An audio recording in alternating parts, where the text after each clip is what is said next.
Ассаламу алейкум ва рахматуллахи ва баракатуху.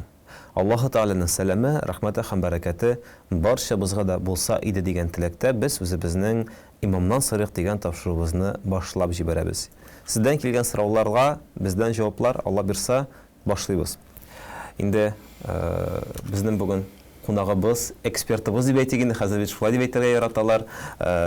Дини сорауларыбызга җавап кайтаручы дип әйтик, Ширмешан районының имам мөхтәсибе Рамил хәзрәт Ибраһимов. Ассаламу алейкум ва рахматуллаһи ва баракатуһ. Алейкум салам ва рахматуллаһи ва баракатуһ. Рамил хәзрәт, инде озакка сузмыйча башлап җибәрәбез. Бүгенге сораулар шундый кызыклы һәм алар бик объемлы дип әйтик инде. Шуңа күрә вакытны сумыйбыз. Кайчак хатын-кыз флюорография үткәндә ир-ат табибы туры килә. Моның турында баштан ук әйтеп куймыйлар, ягъни мәсәлән язылганда. Бу очракта хатын-кызга процедураны үтәргәме яки баш тартып икенче түләүле хастаханәгә барыргамы диелгән. Бисмиллахир рахманир рахим. Алхамдулиллаһи ва салату ва саламу аля набийина Мухаммадин ва аля алихи ва сахбихи аҗмаин. Менә бу сорауга килгәндә инде әлбәттә без бер аркая барга уйлыйбыз икән. Без бөтен әйберне дини призма аркылы узарга тиешләй бит инде. Анда ничек, кем кабул итә, нинди мөмкинлекләр, кем карый, нинди врач. Әлбәттә инде форс-мажор дип әйтик инде шундый ситуациялар булганда, кешегә менә хәзер кирәк, срочно кирәк икән, ул вакытта инде без күренә алабыз исәнлегебезне саклап калу ягыннан. Әгәр дә инде ашыкмыйча кына инде менә язылып, сайлап алу мөмкинлеге бар икән, әлбәттә без барабыз хатын-кыз врачка, каянда хатын-кыз кабул итә, каянда иратлар күрми, ул вакытта менә шулай бер рөхсәт ителә. Әгәр дә инде безнең исәнлегебез менә зыян салучыларга бар икән, бик менә тиз кирәк икән, ул вакытта инде менә табиб булган очракта рөхсәт ителә исәнлек өчен. Алла вакытта татарып эшли, алдан хәстәлек күрә кирәк. Әлбәттә инде теге бер кая бар алдыннан без тикшерергә тиеш, уйларга тиеш, белергә тиеш. Кызыклы сорау минемчә менә безгә язганнар. Мөселман кешесе Израильгә сәяхәт итсә, анда нинди истәлекле пәйгамбәрләр белән бәйле булган урыннарга зиярат кылырга мөмкин? Әлбәттә зиярат кылган очракта Пәйгамбәрбез саллаллаһу алейхи ва саллям әйтте бит, гыйбадат кылу нияте белән эш урынга гына барырга рөхсәт итте. Ул да булса Мәккә шәһәренә, Әл-Харам мәчетенә, Мәккәдәге, Мәдинәдәге Әл-Харам мәчетенә һәм Әл-Акса мәчетенә. Менә бу Әл-Акса мәчетен барып карау, анда без белән Пәйгамбәр заманында бит инде Исра вал Ми'раж вакытында төштәреп әйтсәк тә була инде, анда булды бик күп пәйгамбәрләр булган тарихи урыннар. Без аларны Сулейман алейхиссаламны әйтикме, һәм башка пәйгамбәрләрне әйтикме, без гыйбрәтләнергә һәм тарихтан гыйбрәт алырга нәрсәне пәйгамбәрбез менә бу урында булган дип инде хәтта хәдисләрдә килә. Пәйгамбәрбез саллаллаһу алейхи ва саллям ялгышмасам әйтте, Мәккә шәһәрендәге бер намаз 100 меңгә тиң диде, Мәдинәдәге намаз 1000 тиң диде. Бер намаз укыйбыз икән, Алла субханаһу ва тааля яза 100 мең әҗр савабын Мәккә шәһәрендә укысак, Мәдинәдә 1000. Менә без гомумән әйтә алабызмы, мәсәлән, монда бит әйтелгән бәйле булган урыннар. Менә бу пәйгамбәр монда булган, бу пәйгамбәр монда булган, менә монда барсак була дигән берәр төрле мөселман маршруты дигән әйбер бармы гомумән? Мәсәлән, анда бу тауга барыгыз, сул тауда бу пәйгамбәр булган, бу мәгарәгә кергәс, бу мәгарәдә бу пәйгамбәр, мәсәлән, без Хира мәгарәсен беләбез бит инде, Фәур тауын беләбез бит инде, Адам алейхиссалам белән Хава радиаллаһу рәхмәт тауын беләбез. Менә шундыйрак берәр төрле гомумән маршрут бармы?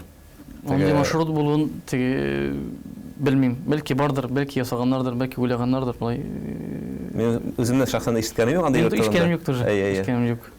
Ләкин теге менә кызы. Факат белергә кирәк, Әл-Акса мәчете мөселманнар өчен улуг һәм дәрәҗәле урын икән. Һәм Алла субханаһу ва тааля һәм пәйгамбәрimiz саллаллаһу алейхи хәдисләрендә искә алган. Менә шуны белергә кирәк. Иншалла. Алдагы сорау, реклама ясаганда нинди шартлар үтәләргә тиеш? Мәсәлән, сөт сатсак, аны иң тәмле сөт дип әйтсәң, бу адашуга кермиме? яки безнең сөтебез иң файдалысы дисәк, һәм маркетинг гомумән нитәләр белән үтәләргә тиеш дигән очракта. Бик четерекле, бик буталчык сорау дөресендә реклама ясаганда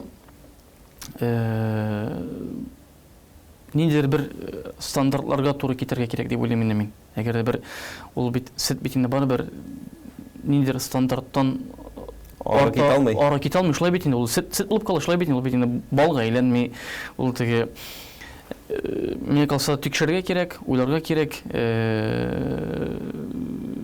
артык каты әгәр дә инде синең сәбәпле кеше алдалауга илсә, гынахысы бәлки реклама ясаучы кешегә дә язылырга мөмкин. Чөнки Пәйгамбәрбез әйтте бит, кем хәйлелеккә өйрәтә, анарга шушы кешенең кылган хәйлелегенең әҗри савабы языла дип шулай бит инде. Әгәр дә кем начарлыкка һәм алдалауга әгәр дә өйрәтә икән, ул вакытта начарлык та язылырга мөмкин. Менә бу бердән без сакланырга тиеш. Инде алдагы сорау, гади генә ислам төшлекләрен укырга ярыймы? Ислам төшлекләрен әгәр дә төшекләр хәзерге вакытта безнең бик күп, шулай бит инде.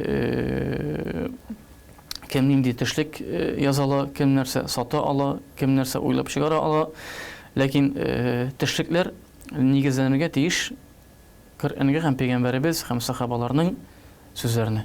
Әгәр дә шул вакытта гына төшлек башка галимнәр тарафыннан яхшы ничек дип әйтим инде хупланган булса, ниндидер бер характеристикалар белгән булса, менә бу галим әйтә икән, менә бу төшлекне укыгыз, монда дөрес язылган, алдалаулар юк.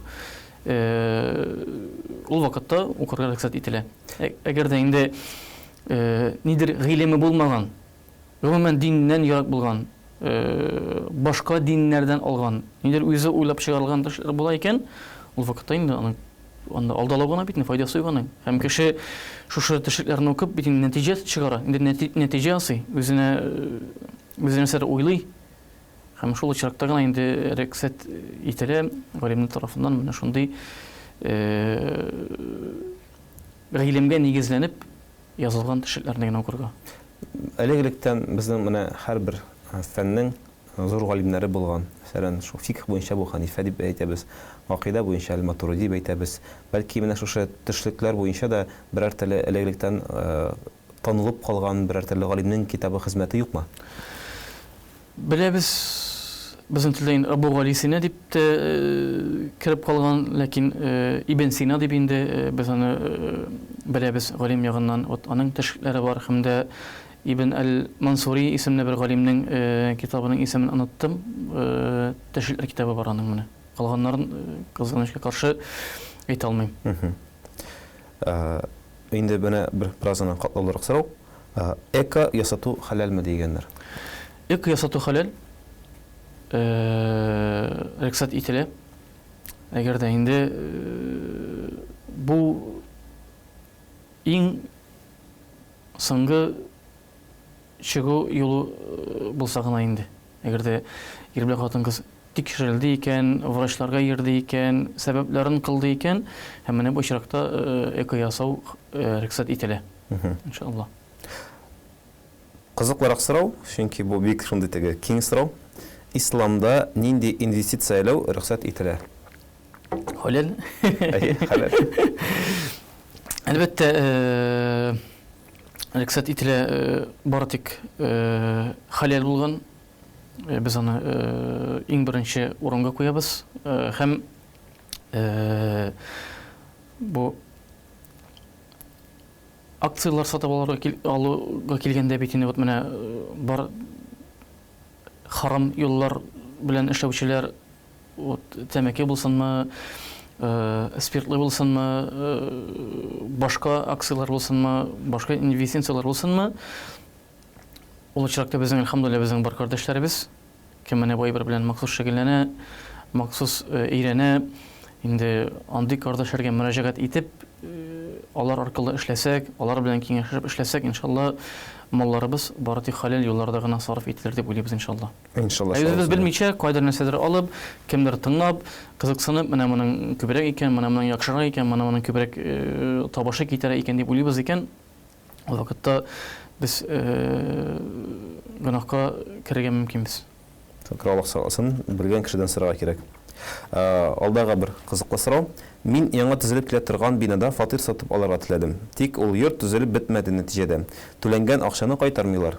Ислам хөкеме буенча әле төзелеп бетмәгән фатирларны, йортларны сатып алырга ярыймы? Рөхсәт ителә, ярый. Менә безнең гарәп илләрендә дә, менә төрк илләрендә дә менә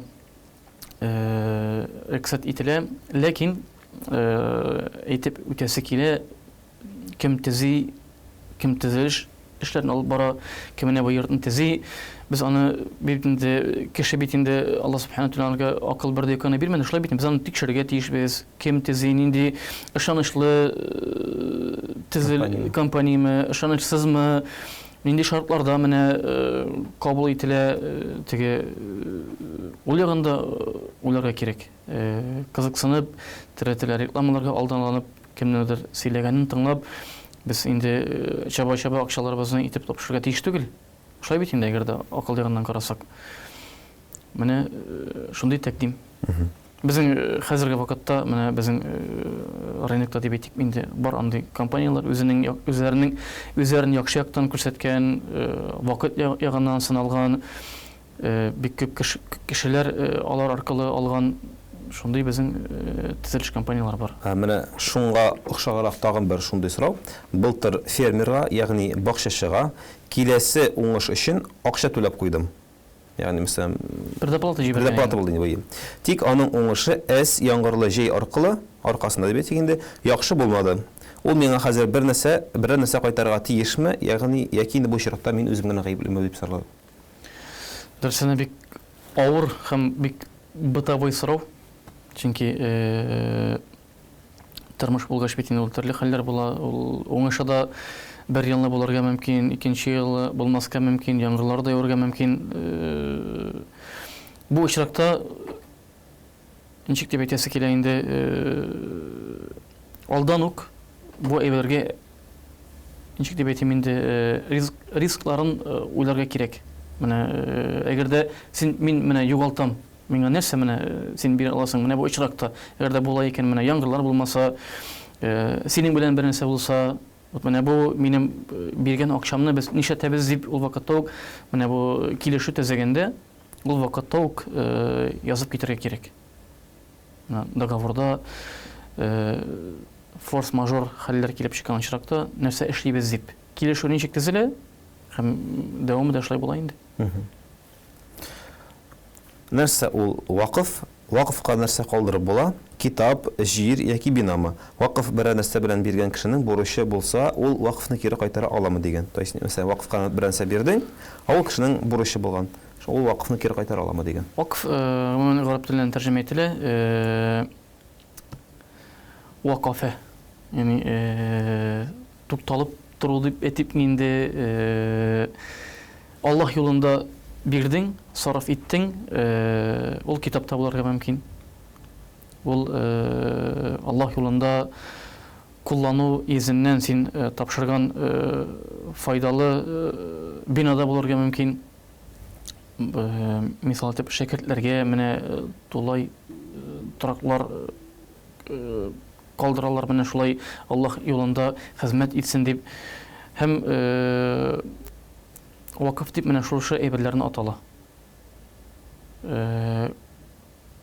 Кайтаруга һәм калдыруга килгәндә, ансын тегелген әйтә алмыйм. Әгәр дә инде кеше уйлап бирде икән, мисал итеп, садака бирдем икән, мин кире уйладым, садаканы кире бирәл дип әйтеп булмый бит инде.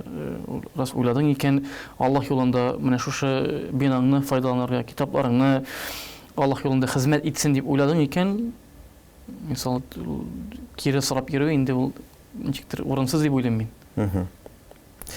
Исламда лизинг хөкеме нинди?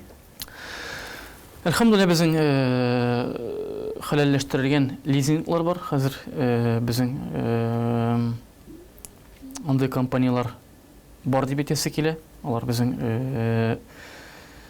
менә бу рынокка чыктылар. Алдан ук алар мөфтият тарафыннан ничек дип әйтим, рөхсәт ителгән бар шундый компаниялар. Алар белән эшләсәк, иншалла, галимнәребез тикшерү узылганнан соң аларның килешүләрен ничек, договорларын ничек төзелә, нинди шартларда бөтен нюанслар менә бу нечкәлекләрен хәл ителгәннән соң, әгәр дә хәләл дип әйттеләр икән безнең галимнәребез, ул вакытта алар белән эшләү рөхсәт ителә. Әгәр дә инде белмәгән ниндидер менә бу компаниялар белән эшләү, теге күп очраклар харам юл белән эшли инде. Менә шул. Алдан тикшерә кирәк инде. Алдан тикшерергә кирәк, белешергә кирәк. Рынокталар бик күп.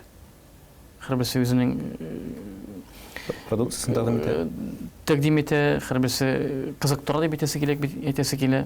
Ләкин мөселман кешесе иң беренче үзенең юлын, үзенең эшен хәләл юлдан башарга тиеш дип уйлыйм, иншалла. Шул вакытта гына бәрәкәте була, кайтыр була. Менә бераз кызыклырак сорау язганнар. Кеше бурычны кайтармый икән, мәхкәмә аша да кайтарып булмаса, ягъни суд аша да инде акчаны ничек шариғат аша кайтарып була? Коллекторларга мөрәҗәгать итә, ярдәм итеп сорап бирәләр. Бик четерекле сорау, авыр сорау. Дөрестән дә бу безнең бүгенге тормышка карасак бик актуаль сорау. Хәтта Пәйгамбәребез саллаллаһу алейхи ва саллям ул кешегә җеназа намазын үзе дә укымады, һәм кылганнарга да укымаска кушты дип әйтсәк тә була инде. Чөнки әгәр дә бернинди юллар белән дә кайтарып булмаган очракта без төрле службаларга инде коллекторских службаларга мөрәҗәгать итү ничектер урынсыз. Без кыямәт көне калдырабыз. Кыямәт көне калдырабыз һәм шундый чыгу юлларын күрсәткән инде. Кайдар мөрәҗәгать итеп, полиция хезмәткәрләренә язып, алар аркылы эшләп карап, төрле юлларын, ысулларын әгәр дә эшләдек, таба алмадык, ләкин бирмәде икән, иншалла кыямәт көне калдырабыз. Кадерле тамашачылар, сез имамның сыйрак тапшыруын карыйсыз. Имамнарыбыз белән сездән килгән сорауларга җаваплар эзлибез. Әйдә андый сораулар калган икән, экраннарда күрәсез адресны, шул адресларга юллый аласыз үзегезнең сорауларыгызны. Иншалла, шушы студияда җавап кайтарырга тырышырбыз. Инде дәвам итәбез, хәзрәт. Нигә Аллаһтан башка әйберләр белән ант итеп булмый? Балалар яки ипи белән, мәсәлән, рус телендә клянусь жизнью дигән сүзләрдә әйтү ул дөресме? Яки гөнаһ булып саналамы? Бу бик зур гөнаһ. Пәйгамбәребез саллаллаһу алейхи ва саллям әйтте, кемдә кем Аллаһтан башка зат белән ант итә, ул Аллаһка тиңдәшлек кылды дип әйтә. Шулай бит инде. Һәм без кичкән чактан ук теге җир белән ант итеп бит инде безнең калган менә бу әни белән инде ипи белән, башка әйберләр белән. Ләкин ислам дине бу әйберләрне тыя. Ислам дине фақат ант итәргә ярый. Аллаһ Тәгалә белән һәм биллаһи дип әйтәбез бит инде. Валлаһи, таллаһи, Кәгъбәтуллаһның Раббысы белән дип әйтсәк тә була. Менә шушы юллар белән ант итү хәерлерәк һәм дөресрәк инде. Калган без балаларыбызны тәрбияләргә тиеш. Менә бу әйберләр безнең өчен кадерле булса да, ләкин иң беренче урынга без кемне күрергә тиешбез? Әлбәттә, Аллаһ субханаһу ва тааля. Шулай бит инде. Шушы очракта гына безнең антларыбыз һәм вәгъдәләребез дөрес булыр. Алга таба дәвам итәбез. Сездән килеп ишкән сорау, танылган җырчылардан автограф сорау, бергә фотоларга төшү, бу гөнаһмы? Шундый кызыклы сорау хәзер. Дөрестән дә бик кызык сорау. Гомумән, диндә артык фанатизм тыелган. Һәрберебезнең бар бит яраткан уенчылары, анда футбол булсынмы, хоккей булсынмы, ләкин чиге булырга тиеш. Фотога төшү рөхсәт ителә, ләкин автографлар алу, нидер аларны күрер өчен кайдар сәфәрләр кылу, аларны күрер өчен акчалар түләп кайдар бару, бу исраф. Бу тыелган гамәл. Аллаһ субханаһу ва тааля Кур'ан-ы Кәримдә әйтә: "Афарайта ман иттахаза илаһаху һаваһу" ди. Әллә син күрмәдеңме ди, кем үзенең ди илаһы итеп ди үзенең хавасын алды ди, үзенең нәфесен ди. Янки без нәфесне без тыя белергә кирәк. Ул күпме генә яхшы уйнаса да, күпме генә дәрәҗәле булса да, ул уенчы булып калышлай бит инде. Һәм без анарга ничектер артык фанатизм аркылы, артык нидер теге намазларыбызны калдырып, теге нидер эшләребезне бүлеп, балаларыбызга нидер хәләл җифетебезгә нидер теге аларны читкә куеп, менә бу әйберләрне артык чиге булырга тиеш, артык кылмаска кирәк дип әйтәсем килә инде. Артык бирелмәскә, артык менә бу нәфес артыннан иярмәскә кирәк. Инде алдагы сорау кичәбез, өйләнешкәндә кешене аның үткәннәре турында сорау дөрес булырмы? Әллә алай булса, кеше үз гөнаһларын уртаклашу сәбәпле мин үз өстемә гөнаһ алачакмынмы?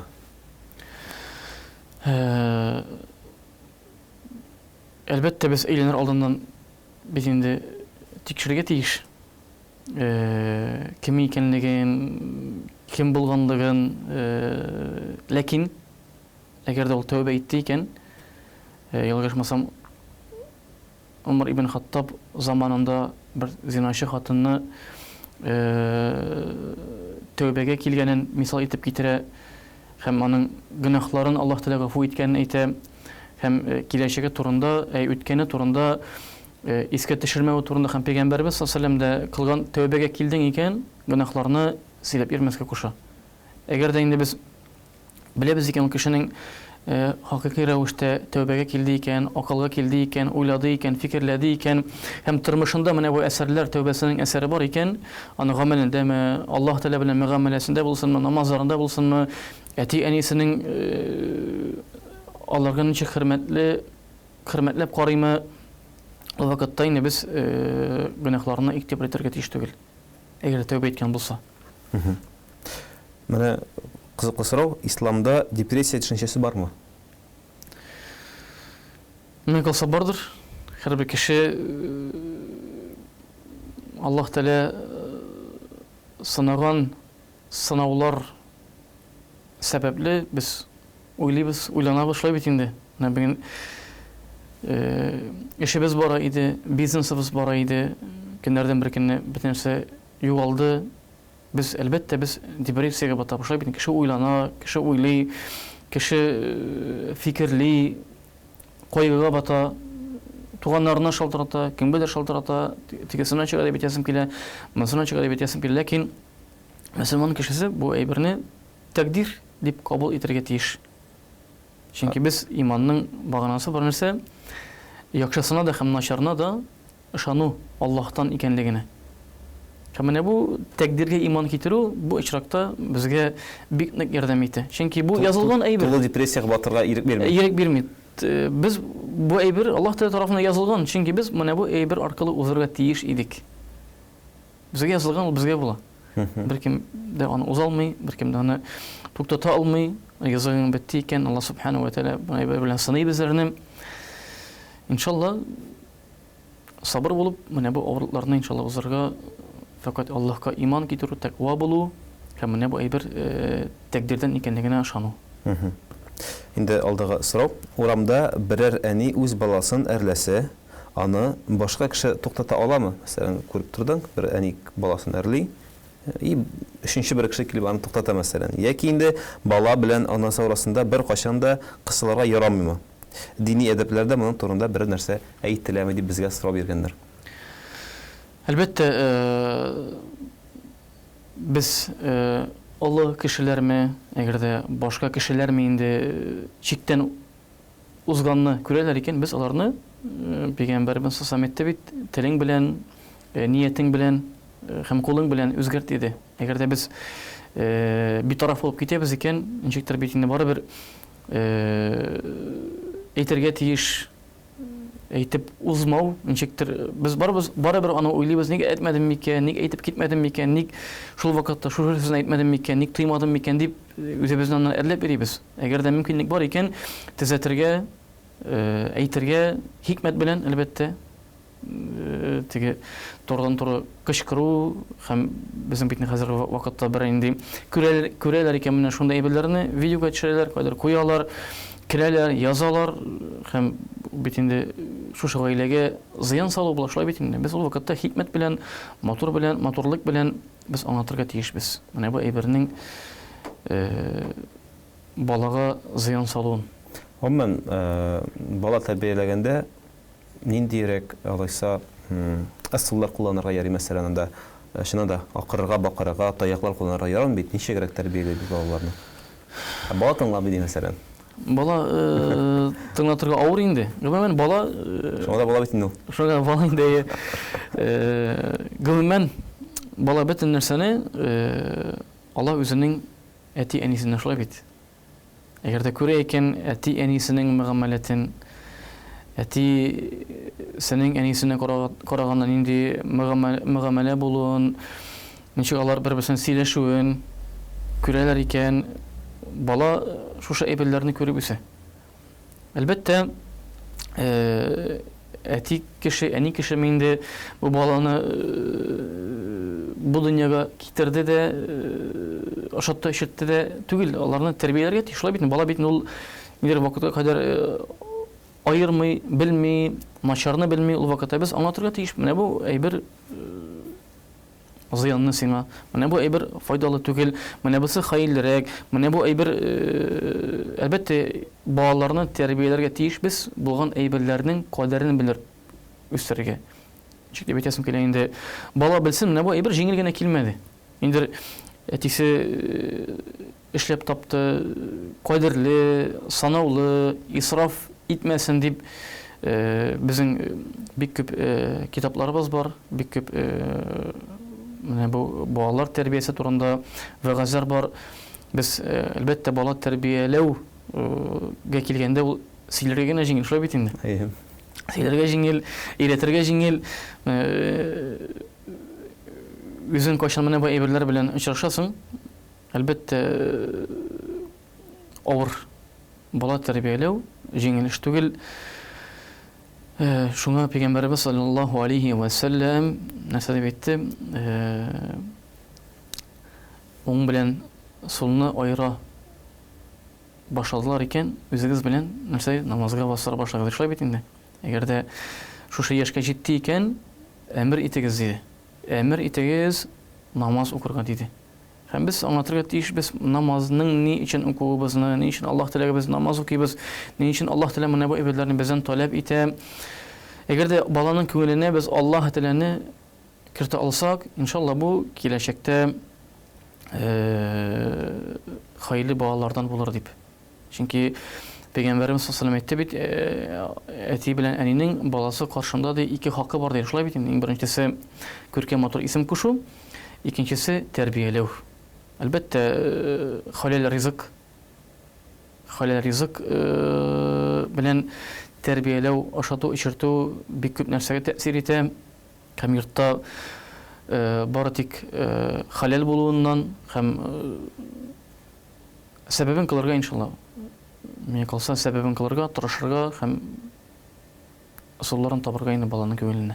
Һәм инде менә тагын бер соңгы сорау минемчә, җәһәннәм белән шулай ук фәрештәләр Аллаһ әмере белән идарә итәчәкләр. Акыйда буенча. Ни эшләп кешеләр җәһәннәмнең башлыгы шайтан булыр дип уйлыйлар? Бу ялгышымы? Әлбәттә бу ялгышу. Шайтан бар тик менә бу тормышта безләрне инде бер иллюзиялар белән алдалый, шулай бит инде.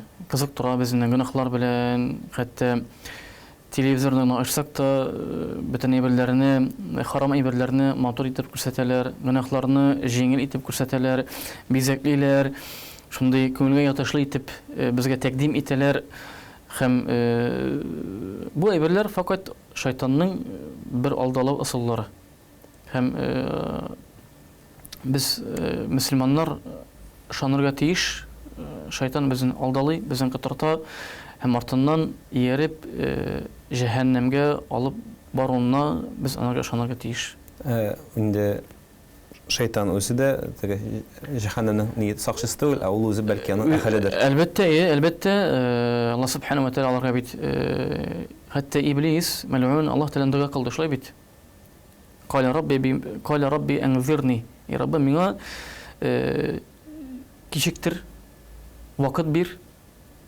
Мин аларны күбесен дә адаштырырмын диде, кемнәрдән кала? Үзеңнең итагатьле ихлас кылларыңнан кала диде. Һәм без әлбәттә шайтанның кораллары бик күп. Һәм адәми сурәтендә дә безләрне котырталар. Аллаһ субханаһу ва тааля әйтә Коръән Кәримдә, җәһәннәмне тудырырмын диде кемнәр белән? Бик күп кешеләр һәм җеннәр белән диде. Һәм без белергә тиеш, шайтан гөнаһлы һәм Аллаһ Тәгаләнең юлыннан читләшкән шайтан беренчектә инде җәннәтне була алмый. Әгәр дә ул кафирлек китерде икән, Аллаһта инкар итте икән, аның урыны һәм кешеләрнең дә, җеннәрнең дә, шайтаннарның да, иблиснең дә урыны җәһәннәмдә. Инде Аллаһ Тәгалә һәрберебезгә дә насип итсә иде җәннәтле булырга. Амин, амин, амин. Һәм җәннәтле булу юлларын өйрәнергә. Амин, амин. Инде андый юллардан берсе әлбәттә безнең тапшыруларны карап дибетик инде. Менә имамнарыбызны тыңлап, шуңа күрә үзегезне борчыган, менә җәннәткә ничекләге була, җәһәннәмне ничек сакланып була. Һәм башка төрле сорауларыгызны әлбәттә безгә юллый аласыз. Без шушы студияда бергәләп җавап кайтарырга тырышабыз. Инде исегезгә төшерәбез бүген шушындай республикабызның без инде Казан ягына карап әйтәбез, инде кемгәдер ул теге якындыр, Ширмешән районыннан кадәр килгән. Менә безнең хәзрәтебез Рамил хәзрәт Ибраһимов, инде сезгә Аллаһның рәхмәте булсын, бәрәкәте булсын. Тагын шушы якты студиялар күрергә насип булсын сезгә. Аллаһ рәхмәт итсен. Амин. Кадерле тамашачыларыбыз, сез имамнан сорый тапшыруын карадыгыз. Кызганыч, аның вакыты шикле һәм менә инде чираттагы тапшыруда ахырына якынлашты. Ничек кенә булмасын, бездән аерылмагыз. Хәзер ТВ каналында әле бик күп кызыклы, файдалы тапшырулар бар. Шуңа күрә без сездән саубуллашабыз. Инде калган программаларда күрешкәнче дип, ассаламу алейкум ва рахматуллаһи ва баракатуһ.